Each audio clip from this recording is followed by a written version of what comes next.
Unity of Houston is an inclusive church where we seek to understand and live the teachings of Jesus and other spiritual masters. At Unity, we welcome all people from all spiritual paths and every walk of life. We celebrate the diversity of our city and of our world, and we teach love, tolerance, and oneness, seeking to live in harmony with open minds and open hearts. Wherever you are in your spiritual path, you are always welcome at Unity. Join us and discover that the life of your dreams is already within you.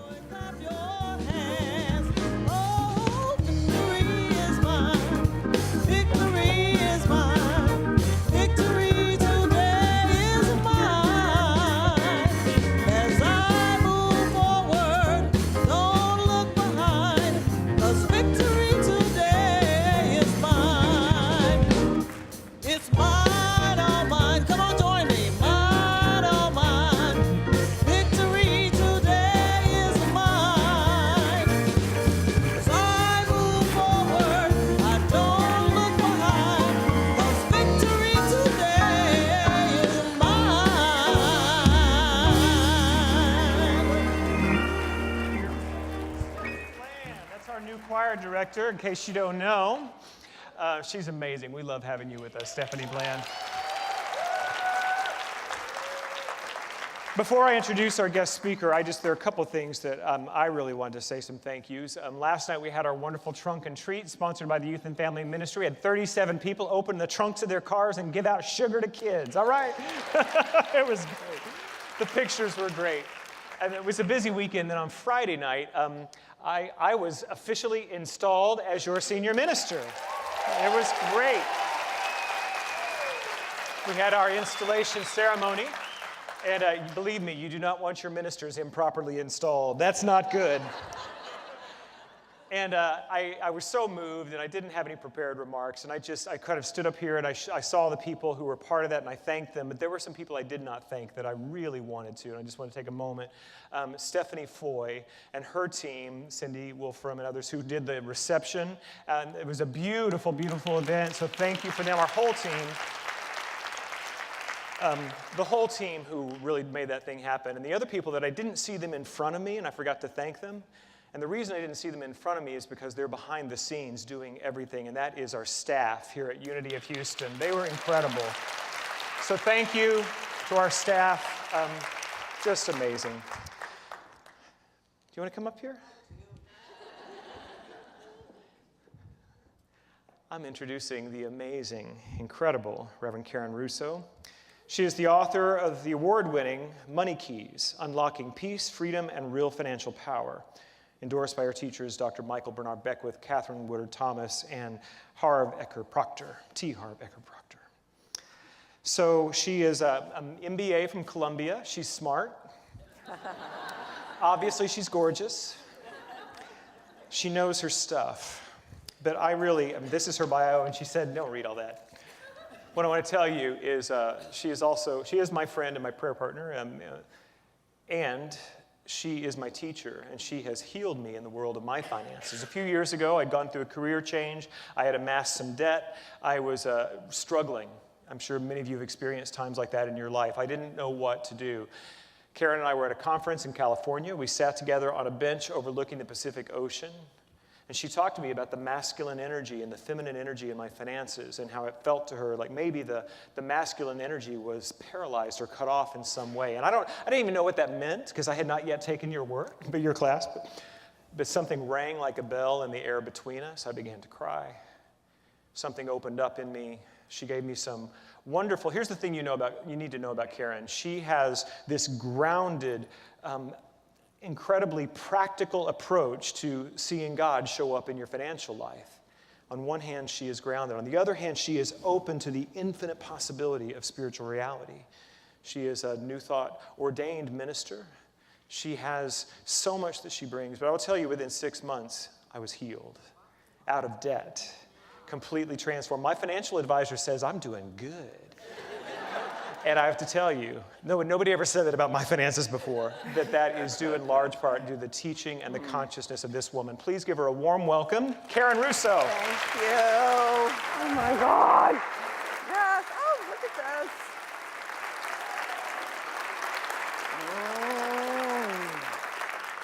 Wow. Let's talk. Let's talk about the nature of money, the truth about God, and the power of you. And it's all in service of each of us, you and me, living a sustainable prosperity in a world that needs us at our best. Are you up for that? Yes, you are. Well, yes. And the reason the world needs us at our best is that there's a lot going on that makes it feel like we're not at our best. So I've got an image here of the globe tightening its belt. And that's what it feels like in many ways for many people, is that if you think about the floods and the fires and the war and the violence and what's happening in economies and what's happening in people's personal lives, it can feel like there are big things happening and there's not enough. And whether you have experienced that personally, I would say for everyone in this room, particularly for this community, you're no less than 6 degrees of separation from someone who is facing very serious personal circumstances, yes? Yes. And just know it's common, it's typical to have an emotional reaction when there's a trauma or a loss. It's very natural to pull back and contract. What's interesting about that image of the tightening the belt is it comes from the idea that if you are hungry, like literally hungry, and you tighten your belt, you won't feel as hungry. I mean, it's a really intense emotional idea. And so just know that whether it's you personally or whether it's someone who's close to you, that if it feels like there's not enough, our spirit is squelched. And it feels like we're disconnected from the divine, which is really the worst kind of suffering. What also happens, though, is our creativity really feels crushed down, and especially at a time when innovation is required for the things that are facing us in this world, that can be just very destabilizing. And on a practical level, if we are worried, upset, overwhelmed about money, it's costing us because it's draining our time and energy. And there's a thing called opportunity cost. If we're spending time and energy worried, upset, and overwhelmed about money, it literally costs us the time, energy, and attention we could be investing in something greater. So have I painted a bleak enough picture? Okay, all right, okay, good. Okay, so it's important. It's painful if we feel like we're in lack. And then, one of the ideas that can come through is, well, if I don't have enough, then clearly what I need is I need more. But you know what? More can be a myth. You catch it? If the idea is there's not enough money, then the answer becomes, I need to get more money. If that's the problem, well, that's the solution. But something in us knows that there's never going to be enough of that which does not satisfy to solve the real problem. And this can also create what I would call some spiritual ambivalence. So sometimes what happens, you may know someone like Helene. Helene is a heart-centered, holistic healer. And she knows the Course in Miracles and has a teaching on forgiveness. And when I met her and we talked about her money, she said, I feel like the money system is polluted, so I want to stay away from it. Do you catch that? Yeah. And you know what? If the money system is polluted and you stay away from it, that's a high integrity thing. So, if that's what your belief is, then it becomes like a good idea to keep her energy away. But you all also get, too, that if you think you want to keep away from something, and there was a wise man in the bookstore who talked to me about this in between services, if you think you should stay away from it, then it wasn't a surprise that for Helene, her money was a bit of a mess, there was stuff that was unfiled, it was kind of overwhelming, and she wasn't being supported. So what we worked with was creating for her a new money purpose statement. And for hers, it was as simple as, money fuels my service. And even that, boom, it changed everything. So that's one of the ideas that I want you to really start to take on, is money, it only means what I say it means. So we're going to take a look at money is neutral, the meaning about money is powerful, and you and I, we're the meaning makers. So try this on. What if money was just neutral? It's just a symbol of how supply and transactions happen. Those digits on the screen or the pieces of paper, they literally do not mean anything except what we agree they mean. Meaning, which is the sum total of thought and emotional reaction and consequence and decision, meaning is really powerful. So we're the ones who decide what the meaning is. We are the meaning makers about our money. So right now we can do a little thought experience. Go ahead and take the money in your own life and think about it, and compare your financial situation to someone you think is doing better. And we can just call this out. What are the thoughts and feelings that might come? Let yourself, there's no right answer. Like I might feel a little inspiration, or I might be even a little envious. What else might come? Yeah. Was that shitty? Did you say that? That's great. So you might have a whole range of thought and feeling. And then, notice what happens if we do the second part. Same money situation, unless you're in some kind of really cool day trading thing and it's changed a lot in 20 seconds, probably not. Most of us are kind of the same. And now compare to someone who you think is doing worse off. And there's, you don't have to go far, right, to someone who is doing worse off. There's 1 billion of our brothers and sisters on this planet who are going to be looking for clean water and a safe place to sleep. And if we compare to that, what feelings and thoughts arise? Yeah, like a gratitude, bliss, a sense of want to be of service. So the circumstance didn't change, but our relationship to it did. That's really powerful. So one of the things I just highly recommend is that you take whatever your financial situation is and just try this on. I'm making the meaning about this. It is not determining what I think. Yes? All right.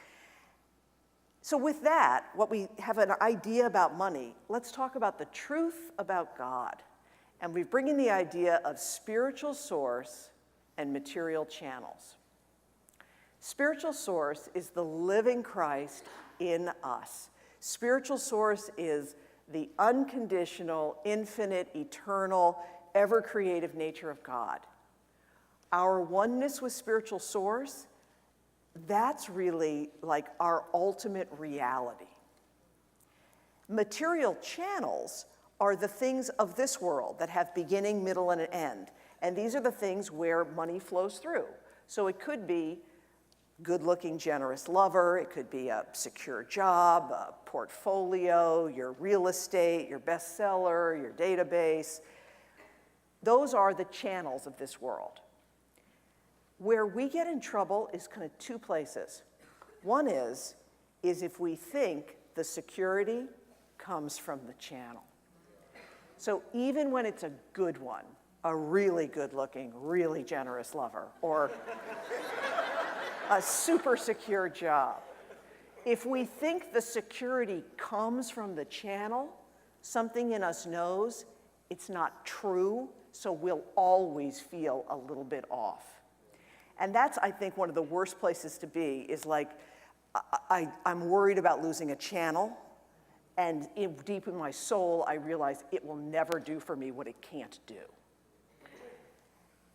The other place we get in trouble is almost like the other end of it, which is when we think, I'm going to use spiritual principles to go out and get me some good channels. So a few years ago, when The Secret came out, beautiful movie, wonderful spiritual teachers, but if you did a too superficial view of a movie like that, you would think it's all about necklace acquisition.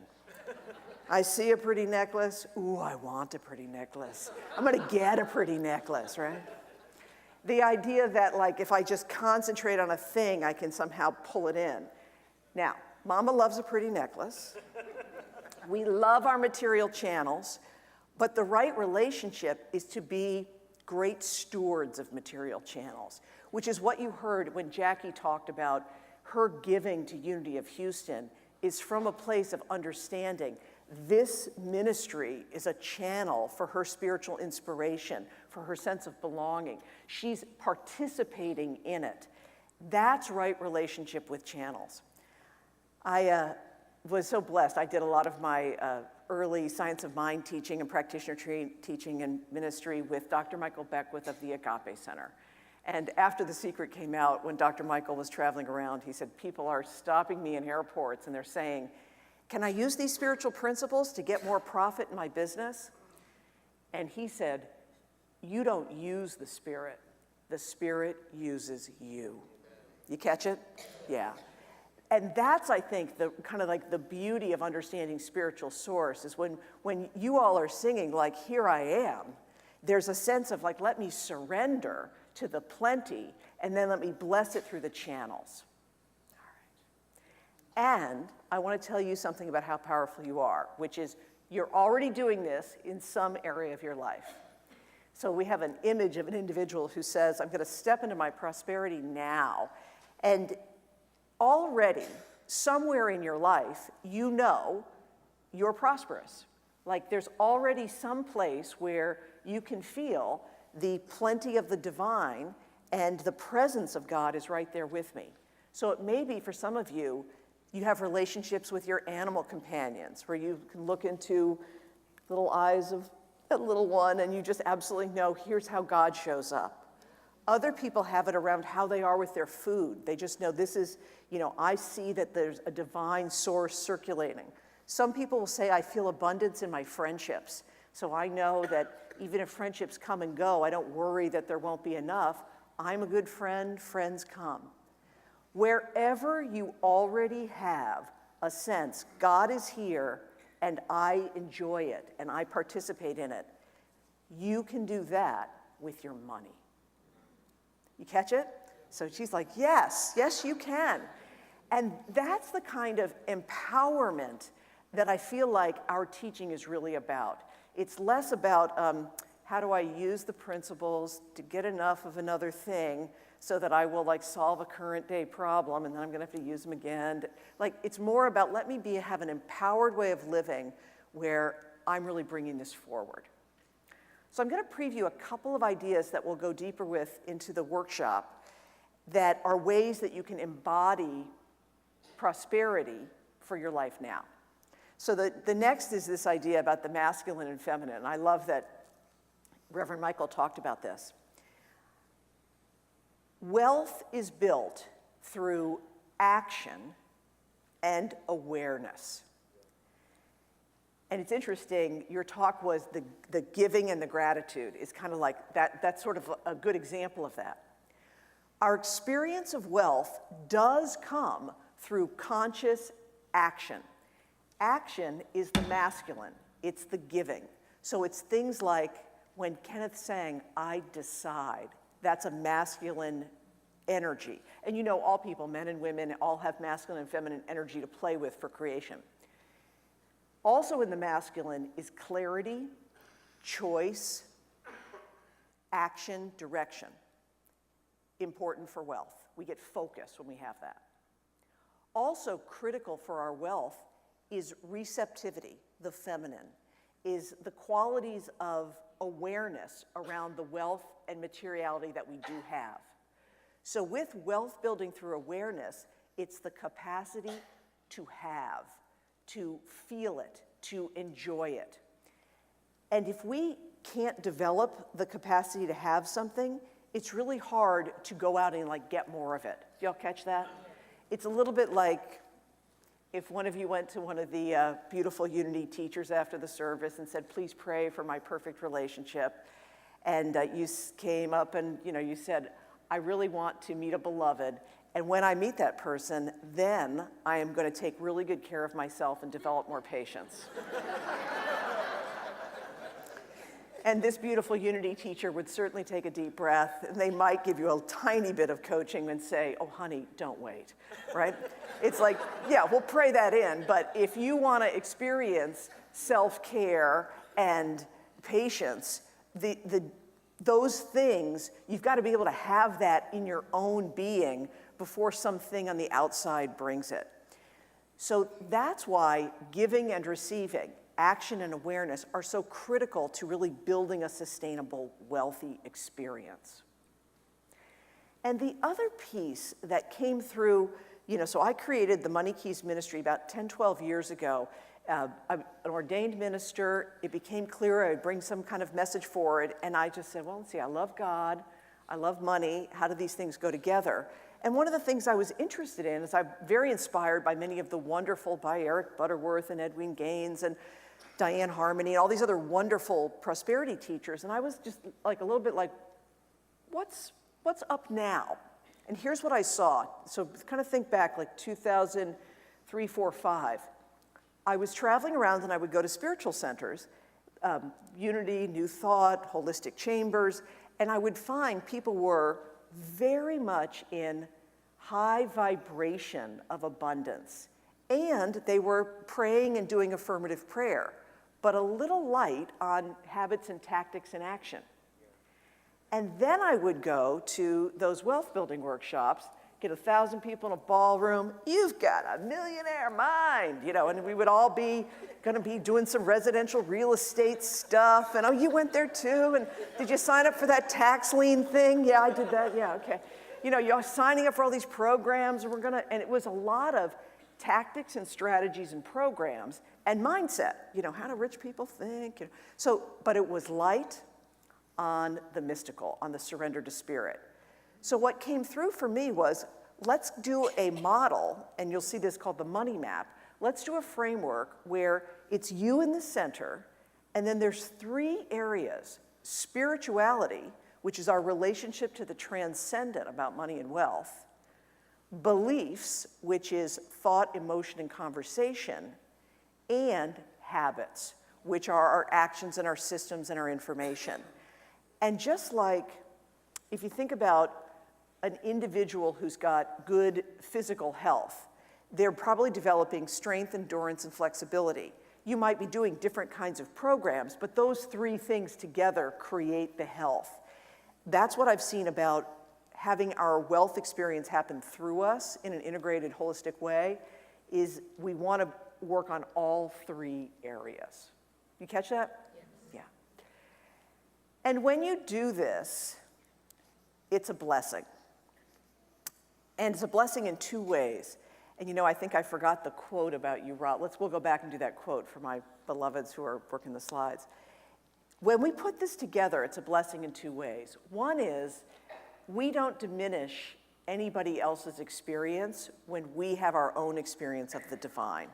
So this is a quote from Dr. Ernest Holmes, and this is from a book called This Thing Called You. And on Friday evening, for those of you that were here at the installation, I did a reading from This Thing Called You, and it was extremely popular. So people have been stopping me. What was that book? So Dr. Ernest Holmes, This Thing Called You, and here's what he said about when you step into your prosperity. You rob no person when you discover your own good. You limit no person when you express a greater degree of livingness.